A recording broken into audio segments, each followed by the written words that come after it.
femme qui allaite son bébé et décide malgré tout de jeûner, c'est le conseil du 19e jour, parce qu'il faut que je m'occupe de tout le monde, les grands, les petits, les vieux, les vieilles, les jeunes, les très jeunes, et puis les mamans qui ont un bébé.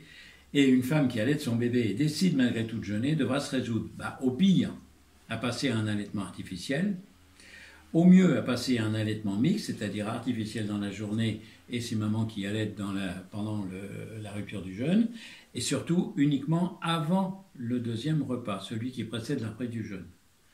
Ne le faites pas à la rupture du jeûne, faites-le avant le dîner qui précède la reprise du jeûne. Ça, c'est le meilleur moment dans la nuit pour pouvoir allaiter.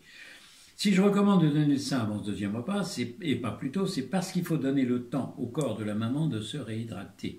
Si par malheur vous allaitez votre bébé alors que vous sortez de 12 heures ou 14 heures sans boire, il est évident que votre lait va être de moins bonne qualité, il va être beaucoup trop concentré et le bébé n'aura peut-être pas toute la quantité qu'il souhaiterait avoir.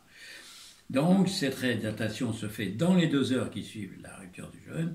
Et bien, dans ce cas-là, au bout de 2 heures, vous allez voir, vous allez sentir maman que votre sein, vos seins sont bien gonflés et qu'il est temps d'allaiter votre poussin.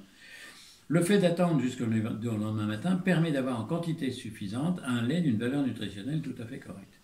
Et il serait dangereux pendant la période des ramadans, des jours longs, de vouloir absolument continuer un allaitement complet au sein. Ne faites pas ça, vous allez faire beaucoup de mal à votre bébé. Et ça ne serait pas bon pour vous. Mais c'est surtout pour le bébé auquel je pense, les mamans. En faisant un allaitement uniquement au sein, la maman risque une déshydratation importante au bout de quelques heures de jeûne, et ça, c'est dangereux.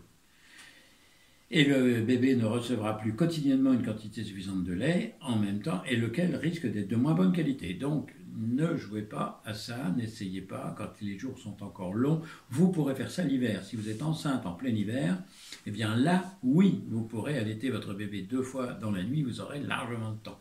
Mais là, il n'y a pas un temps nécessaire, donc il faut accepter une alimentation mixte.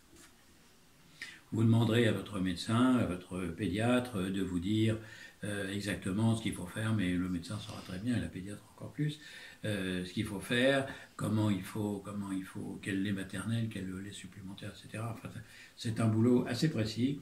Ne faites pas n'importe quoi, allez pas acheter n'importe quelle boîte en pharmacie sans avoir eu les conseils d'abord de votre médecin et ou de votre sage-femme.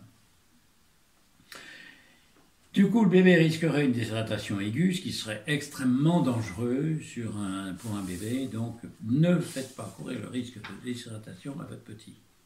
Et sachez que le fameux test de plissement, ça existe aussi pour les bébés.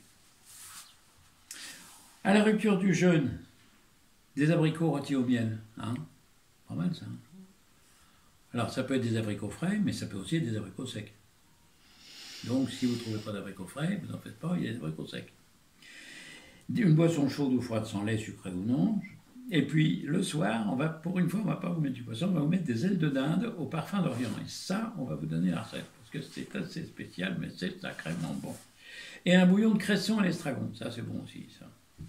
Avant la reprise du jeûne, une soupe de dinde aux épices, un fromage au soir, et puis une boisson chaude ou froide, sans lait, sans sucre, sans édulcorant, pour reprendre, bien sûr, les bonnes habitudes et ne pas perdre les bonnes habitudes. Voilà.